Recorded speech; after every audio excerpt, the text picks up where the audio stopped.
നമസ്കാരം. മിഡിൽ ഈസ്റ്റിലെ സംഘർഷങ്ങൾ വീണ്ടും അപകടകരമായ ഒരു വഴിത്തിരിവിലേക്ക് നീങ്ങുന്നതിന്റെ സൂചനകളാണ് പുറത്തുവരുന്നത്. ഇറാനിൽ വൻ ആക്രമണം നടത്തിയതിന്റെ തെളിവായി വീഡിയോ പുറത്തുവിട്ട് US പ്രസിഡന്റ് ഡൊണാൾഡ് ട്രംപ് രംഗത്ത് വന്നിരിക്കുകയാണ്. വീഡിയോയ്ക്കൊപ്പം കുറിപ്പുകളൊന്നുമില്ല. ഇറാനിലെ ഇസ്ഫഹാനിലാണ് ആക്രമണം നടന്നതെന്ന് മാധ്യമങ്ങൾ റിപ്പോർട്ട് ചെയ്തു. ബദർ സൈനിക കേന്ദ്രം സ്ഥിതി ചെയ്യുന്നത് ഇവിടെയാണ്. 2000 പൗണ്ട് ഭാരമുള്ള ബങ്കർ ബസ്റ്റർ ബോംബുകൾ ഉപയോഗിച്ചാണ് ഇസ്ഫഹാനിലെ ആയുധശാലയിൽ അമേരിക്കൻ സൈന്യം ആക്രമണം നടത്തിയതെന്ന് വാൾ സ്ട്രീറ്റ് ജേണൽ റിപ്പോർട്ട് ചെയ്തു. ഇറാന്റെ ആണവ പദ്ധതിയുമായി ബന്ധപ്പെട്ട് യുറേനിയം സൂക്ഷിച്ചിരിക്കുന്ന കേന്ദ്രം കൂടിയാണ് ഇസ്ഫഹാൻ എന്നാണ് US വിലയിരുത്തൽ. കഴിഞ്ഞ വർഷവും US ഇസ്ഫഹാനെ ലക്ഷ്യമിട്ടിരുന്നു. ലോക രാഷ്ട്രീയത്തിൽ നിർണായകമായ പ്രതിഫലനങ്ങൾ സൃഷ്ടിക്കാൻ സാധ്യതയുള്ള ഒരു നീക്കമായി അമേരിക്കയുടെ പുതിയ സൈനിക നടപടിയെ വിലയിരുത്തപ്പെടുകയാണ്. ഔദ്യോഗിക സ്ഥിരീകരണങ്ങൾ ഇല്ലാത്ത സാഹചര്യത്തിലും പുറത്തുവന്ന ദൃശ്യങ്ങളും അതിനോടനുബന്ധിച്ച റിപ്പോർട്ടുകളും ചേർന്ന ഒരു വലിയ സൈനിക ഇടപെടലിന്റെ ചിത്രം വ്യക്തമായി വരച്ചു കാട്ടുകയാണ്. ആഗോള ശ്രദ്ധ മുഴുവൻ ഇപ്പോൾ ഇറാനിലേക്കാണ് തിരിഞ്ഞിരിക്കുന്നത്. ഇറാനിൽ വൻ ആക്രമണം നടത്തിയതിന്റെ തെളിവായി യാതൊരു വിശദീകരണ കുറിപ്പുകളോ ഔദ്യോഗിക വിശദാംശങ്ങളോ ചേർക്കാതെയാണ് ഈ വീഡിയോ പുറത്തു വന്നതെങ്കിലും അതിന്റെ സംഘർഷം അതിഭീകരമാണ് എന്നുള്ള വിലയിരുത്തലുകളാണ് പുറം ലോകം കേൾക്കുന്നത്. എന്നാൽ ദൃശ്യങ്ങൾ പുറത്തു വന്നതിന് പിന്നാലെ അന്താരാഷ്ട്ര മാധ്യമങ്ങൾ അതിന്റെ പശ്ചാത്തലത്തെക്കുറിച്ച് കൂടുതൽ വിവരങ്ങൾ പുറത്തുവിടാൻ തുടങ്ങി.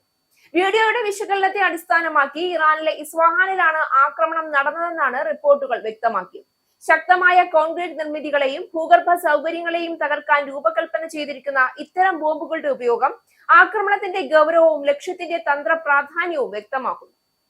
പ്രത്യേകിച്ച് ആയുധശാലകളും ഭൂഗർഭ സംഭരണ കേന്ദ്രങ്ങളും ലക്ഷ്യമിട്ടായിരിക്കാം ആക്രമണം നടന്നതെന്ന് വിലയിരുത്തപ്പെടുന്നു.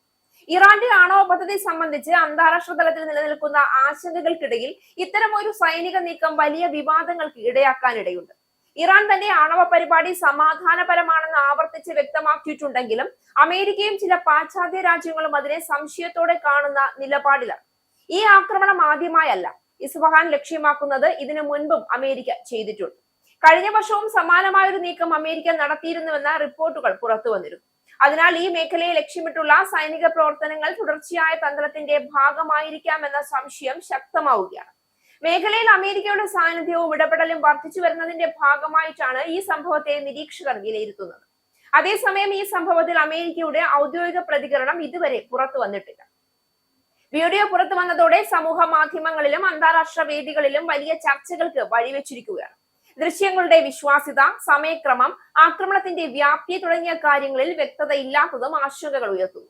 ഇറാന്റെ ഭാഗത്ത് നിന്നും ഇതുവരെ വ്യക്തമായ പ്രതികരണം പുറത്തു വന്നിട്ടില്ല എങ്കിലും ഇത്തരത്തിലുള്ള ഒരു ആക്രമണം സ്ഥിരീകരിക്കപ്പെടുന്ന പക്ഷം അതിന് ശക്തമായ തിരിച്ചടി ഉണ്ടാകാമെന്ന മുന്നറിയിപ്പുകൾ ഇതിനോടകം ഉയർന്നു കഴിഞ്ഞു. മിഡിൽ ഈസ്റ്റ് മേഖലയിലെ രാഷ്ട്രീയ സൈനിക സമവാക്യങ്ങളെ തന്നെ മാറ്റിമറിക്കാൻ കഴിയുന്ന സംഭവ വികാസമായാണ് ഇത് മാറാൻ പോകുന്നത്. ആഗോളതലത്തിൽ തന്നെ വലിയ പ്രത്യാഘാതങ്ങൾ സൃഷ്ടിക്കാവുന്ന ഈ സംഭവത്തെ ലോകരാജ്യങ്ങൾ അതീവ ജാഗ്രതയോടെ നിരീക്ഷിച്ചുകൊണ്ടിരിക്കുകയാണ്. എണ്ണവില മുതൽ അന്താരാഷ്ട്ര വ്യാപാര ബന്ധങ്ങൾ വരെ നിരവധി മേഖലകളിൽ ഇതിന്റെ ആഘാതം അനുഭവപ്പെടാൻ സാധ്യതയുണ്ട്. സമാധാന ശ്രമങ്ങൾക്കിടയിൽ വീണ്ടും സംഘർഷം ശക്തമാകുന്ന സാഹചര്യം ലോകത്തിനു മുന്നിൽ പുതിയ വെല്ലുവിളികൾ ഉയർത്തുകയാണ്. ഇപ്പോൾ എല്ലാവരും കാത്തിരിക്കുന്നത് കൂടുതൽ വ്യക്തതയ്ക്കായാണ്.